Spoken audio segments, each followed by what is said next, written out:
Para sa mga first time na papasok sa business, narito ang 4 na tips. Una, simula ng maliit at dahan-dahan.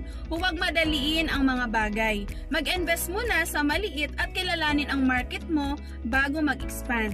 Alamin kung anong produkto o serbisyo na magkakaroon ng demand.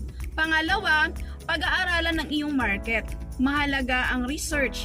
Alamin kung sino ang mga potential customers mo, ano ang mga problema nila, at paano matutulungan ng business mo. Paano sila bibili? Alamin din ang kompetisyon. Pangatlo, magplano at mag-budget ng maayos. Dapat may malinaw kang business plan at budget. Iwasang mag-overextend agad ng mga gastos. Planuhin ang mahalagang expenses at siguraduhin may nakalaan para sa mga emergency. Pang-apat, maghanap ng mentor o support system. Mas madali at mas